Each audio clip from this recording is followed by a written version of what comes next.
Alrighty, welcome everyone. Welcome panelists.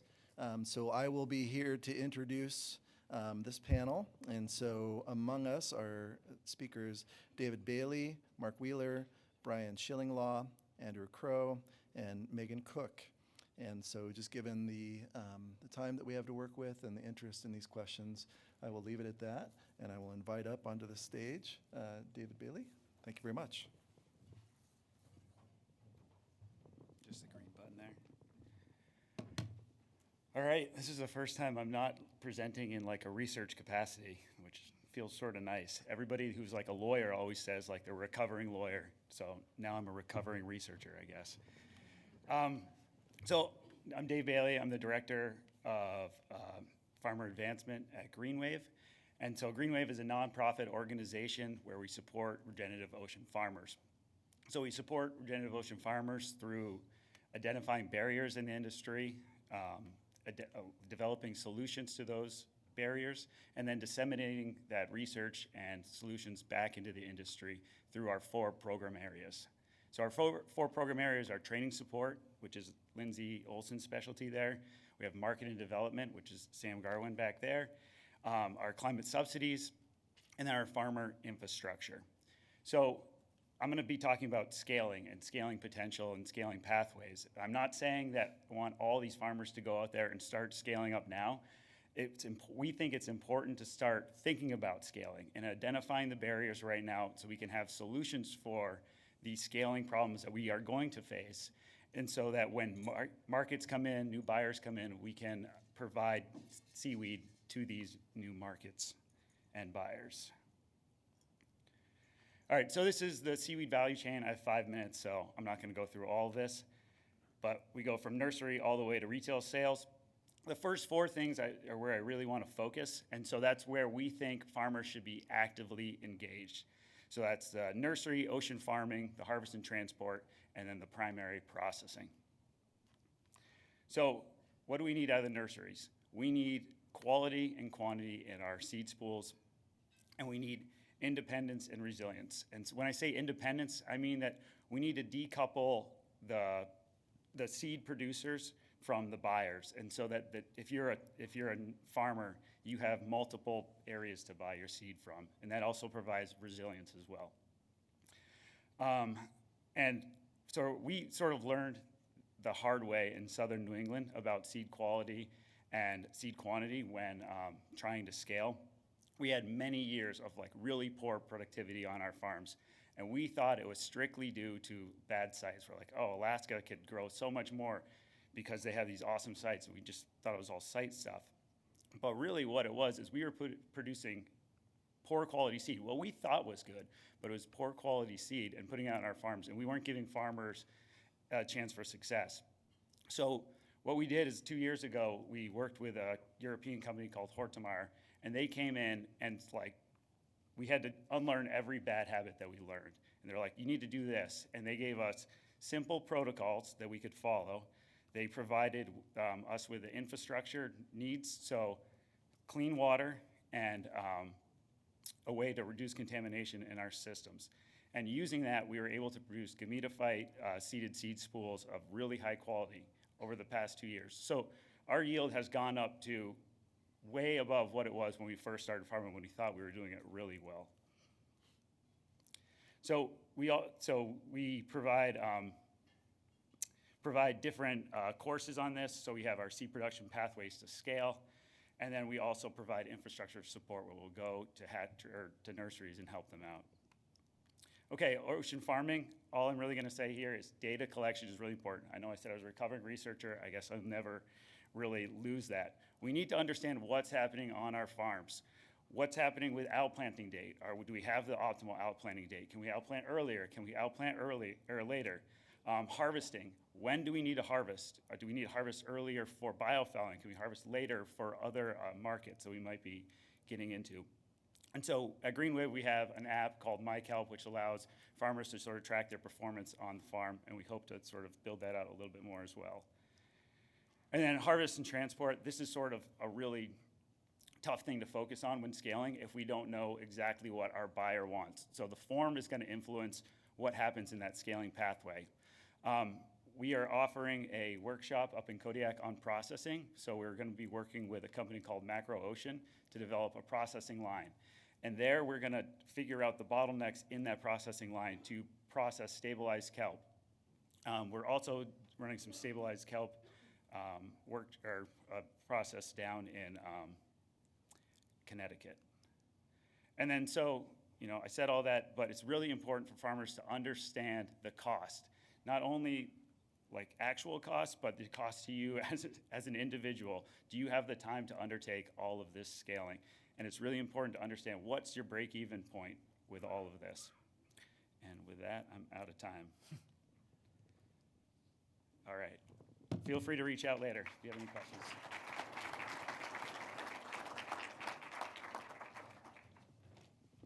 All right, so we'll switch over to the next presenter. Marc Wheeler, please join us.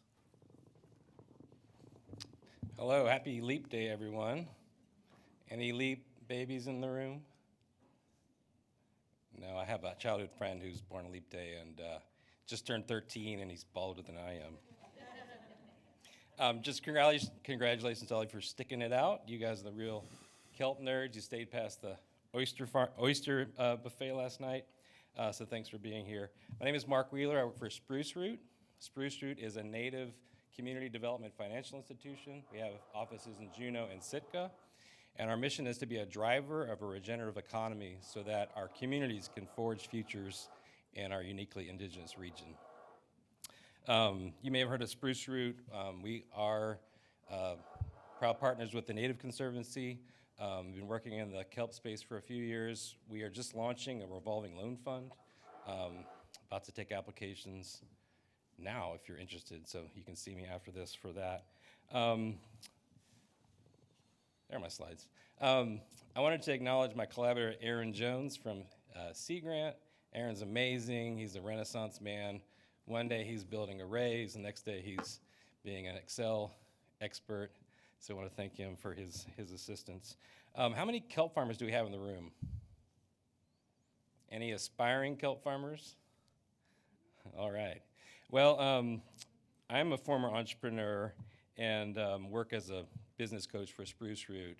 But I think the scariest part of being an entrepreneur is putting all your chips on the table, investing your life savings in your venture.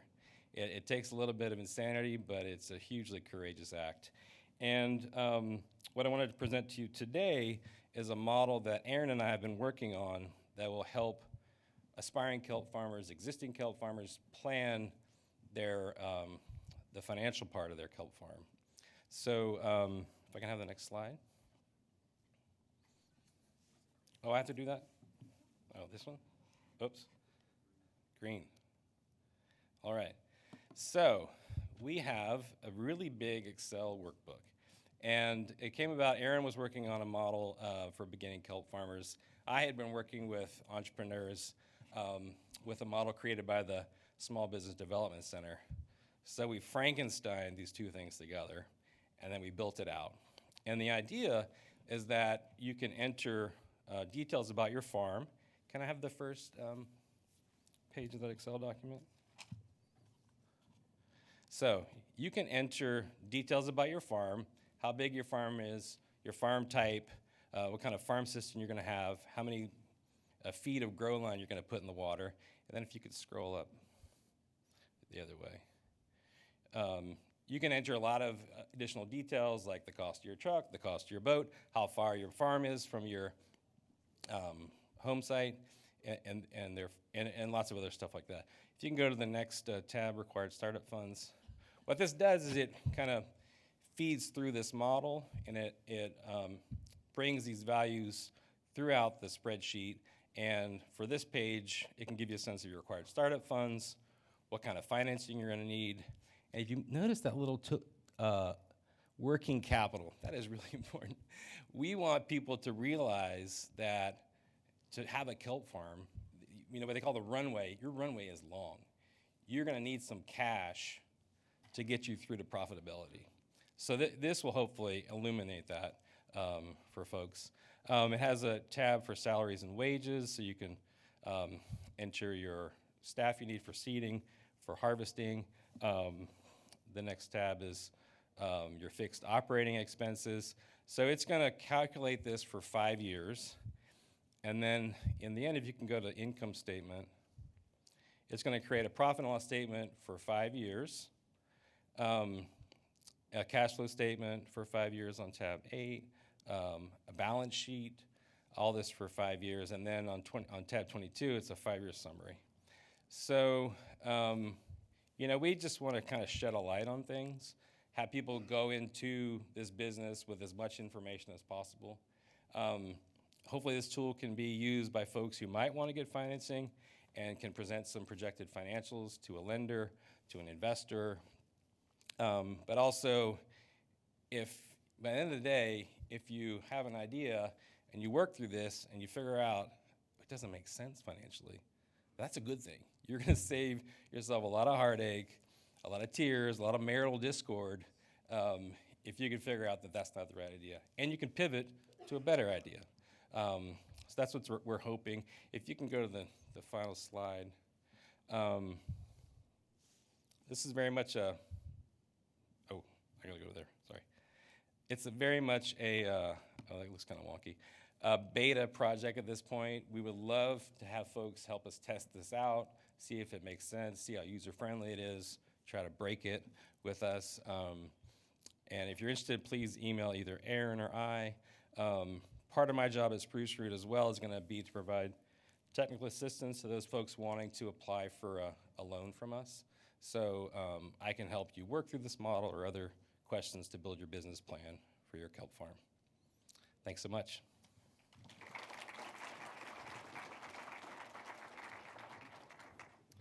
Thank you, Marc. Great presentation. Next up on our list is Brian Shillinglaw. Please join me in welcoming Brian to the podium. Hello, everyone.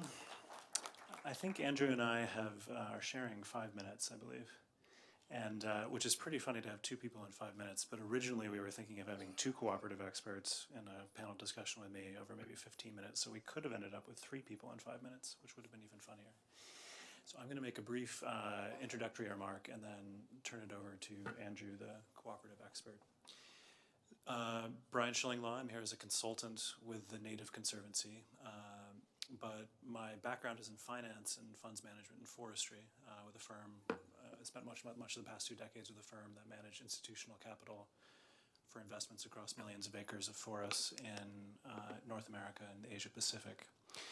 And forestry may seem very far afield from shellfish and seaweed, but particularly with seaweed, both industries are selling a low-value bulk commodity that cannot be transported economically significant distances before processing.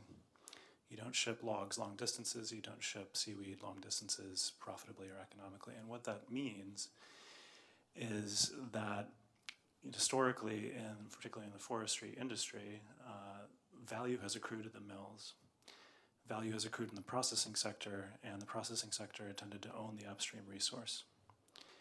And what I want to note before turning things over to Andrew is that in this industry, this is a tiny market, an almost non-existent market, maybe $1.5 million farm gate receipts across North America for seaweed. That could change, particularly if you have bioplastics materials demand for seaweed in North America in the next 5 years. It could become a significant market, and if that's the case, a lot of the value will tend to concentrate in the processing distribution sector. And if you want the value to stay in Alaska, if you want more value to stay in Alaska with Alaska producers, Alaska citizens, it may seem early, but now over the next 2 years is the time to think about cooperative ownership of processing and cooperative marketing efforts. Because that historically is the way that agricultural producers have captured more of the value chain. A great modern example is think of Organic Valley Milk, right? If you're a milk producer, there's a big difference in your income if you're a member of Organic Valley Cooperative versus a price taker to your local processing plant. And so I just want you to consider over the next 2 years as a community, if you want to come together and own your processing assets through dehydration in seaweed and own a marketing cooperative, or if you want to be price takers to sort of regional monopolies in processing. And so the decision point is really over the next 2 years. And I'll turn things over to Andrew, who's your resident Alaskan cooperative expert. Yeah, my name is Andrew Crow, and I work at the Alaska Cooperative Development Center, which is part of UAA's Business Enterprise Institute.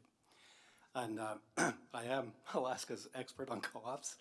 I want to talk just briefly about what a co-op is. As Brian has pointed out, co-ops play a pretty significant role in the agricultural industry, kind of creating the infrastructure that producers need to get products to market.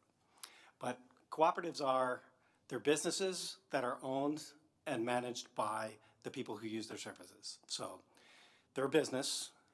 That gets back to what Marc was saying. They have to kind of make their ends meet. They need to have a plan. And they are owned and operated by the people who use their services. That's kind of reflective of they're filling a need. They're meeting a need for their members. And it is reflected further in 7 co-op principles that all co-ops adhere to. One of those principles is that there's economic participation of the owners. That makes a co-op fundamentally different than a kind of traditional non-co-op business that is focused on producing profits for its owners. A co-op is focused on providing a service for its owners. But it has to do it as a business. It has to be able to make its ends meet. And usually that means it has to have investment from its owners. So what does our center do if you're interested in forming a co-op? We provide information like this about co-ops. Co-ops are very interesting and very diverse type of business. So we provide information like this today on co-ops. We also will go and talk in more detail about co-ops. And so if you are even thinking about a co-op or you're trying to compare a co-op to forming a nonprofit, we're happy to talk to you about how that works, what the differences are between them, and then we also provide more technical assistance about forming a business plan, how to figure out how to put the co-op together, how to get your group together so that it's making decisions, and then how to organize legally to form a co-op. So I'm at the University of Alaska. We have a couple publications. One is a roadmap for creating a kelp marketing co-op. And the other is about producer co-ops, agricultural producer co-ops. We have a limited number of them are available over at the Small Business Development Center's booth here, and we have it online at our website. So if you are considering processing infrastructure, dehydration infrastructure in the space, please do reach out to Andrew, reach out to the Native Conservancy, and start to think and talk about it. Now's the time.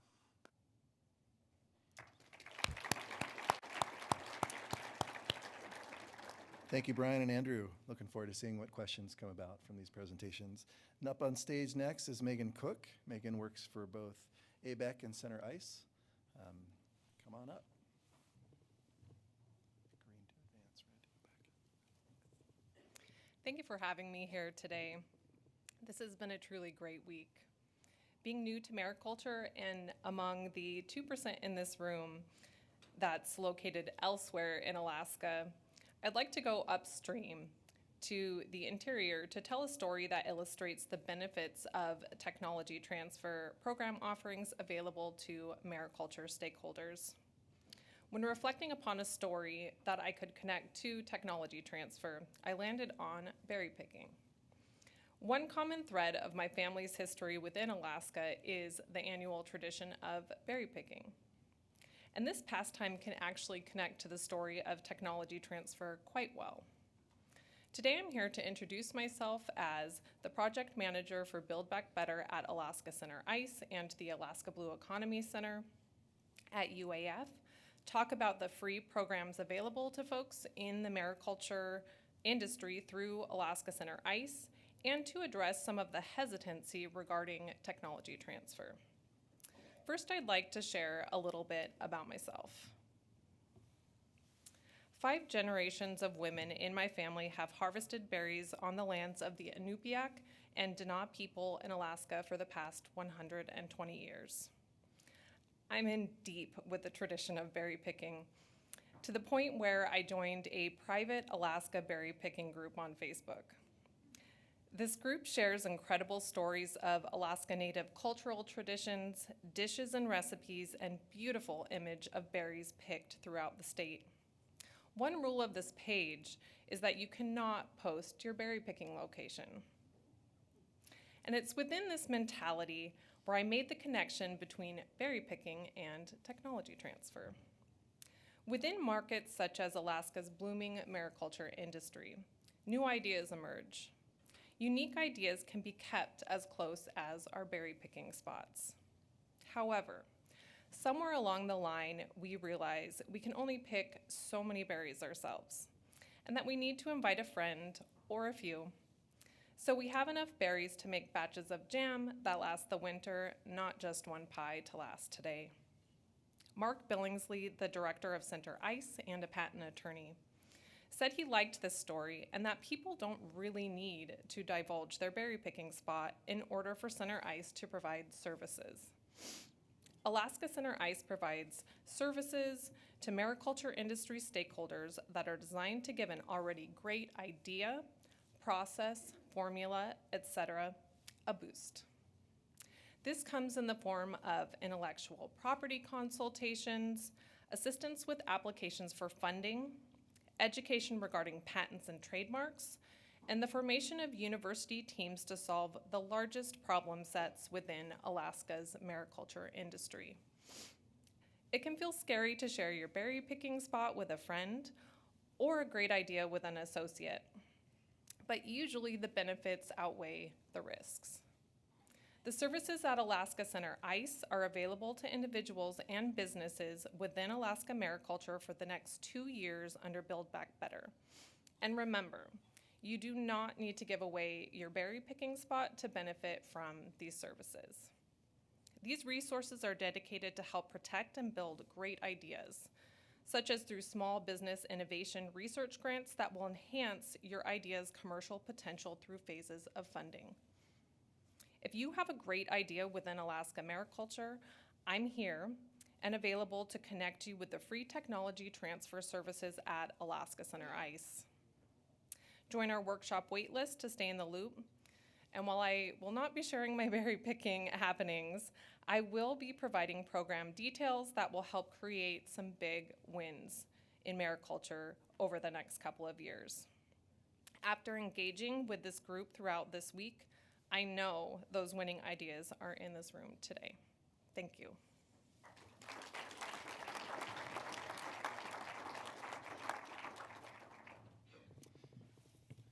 Thank you, Megan. It's exciting to see Center Ice becoming so involved in this space. So now that is it for the panel, and it looks like we have a question up on Slido. So please remember to enter those in on your phone. The first question is, how do I talk my partners into starting a co-op? Who would like to take that on? Well, that's one of the things we cover in the roadmap is, the co-ops serve a need of their members. And so really the first step that you want to be taking is discussing like what need the co-op is going to meet for your partner or for the other members of who are going to join the co-op. It's a business, right? And the people who own the co-op are the people who are using the co-op services, right? So you gotta identify among the owners, like what when small businesses talk about how they're going to be successful, it's like, well, we need to find a need and meet that need. So with a co-op, it's simpler. It's like a little bit simpler. You got to figure out like what is the co-op going to do to solve a problem that we all have, and then you have to find the members who are all want to do that. That's actually the best first step for forming a co-op. We have a lot of groups who come to us, and what they want is a set of bylaws, and they think that somehow that's going to tell them how to organize a co-op. The bylaws don't do that. Bylaws tell you how the co-op's going to be run legally. What you need to do first is to actually have this kind of conversation about well, what is the need that the co-op's going to solve for us, and then you move to the next step is well, how much is that going to cost to solve the need, and how we're going to raise the money to do that. But the first thing you need to do when you're doing this sort of thing is to identify what needs a co-op, like any business, what need is it going to meet, and how badly do we need it. Thank you. Marc, there's a question on there. Can you share the template? Is it available online or on the Spruce Root website? Yeah, happy to share. Just email me and I can send you a copy at Marc, M-A-R-C, at spruceroot.org. Thanks. And we can schedule some time to go through it too. Happy to do that. Thank you very much. There's interest in cooperatives. So Andrew, do you feel as though you answered that second question, or would you like to give it a shot? Maybe Andrew, if I'd suggest, the second question is the suggestion to own the infrastructure or property cooperatively, or is the suggestion to create marketing cooperatives for market access? I think both are of potential interest in this space. But Andrew, I wonder, you had a great example of peony farmers and processing infrastructure and individual producer ownership for that versus cooperative and some of the downstream effects of that in labor demand and so forth. Maybe that would be a great example to. Yeah, so one thing about co-ops is they're very, very malleable, and you can use them to in a host of different ways. For example, there is a large co-op of prune producers in the Pacific Northwest, and all they do is get together and hire a lawyer who negotiates sales contracts to processors. There are, traditional co-ops like Organic Valley that own the processing plants, and they do the marketing, and they kind of operate like a traditional agricultural co-op. There are worker co-ops where they're just people who are, the owners are people who work in the plant. So when you're talking about owning infrastructure and how, whether that's a question that you answer when you identify the need. We need the infrastructure, we need to have processing, and then you start thinking about well, how do we want to go about doing that? Right now, one of the kind of things everyone's focusing on is the grant money that's available for buying equipment and infrastructure for seaweed processing. And that's all going to, looks like it needs to go to nonprofits or communities. And so how are you going to start, who's going to own that? Is the city going to own that, or is the tribe going to own that? And then are they going to actually run it, or do they want to lease it to a group of people who will run it? And a co-op is one option of doing that. Is they could be the group that operates the equipment. So there's no hard and fast rule of the co-op has to own the infrastructure. And there are a lot of examples of from within agriculture of how people have used the co-op model in different ways. One of the things that our center can do is we are connected with centers across the country, and it's easy for us to ask people, have you seen any examples of this? For example, the guys last night, Eric and Jimmy, who were talking about their co-op building infrastructure, just a dock.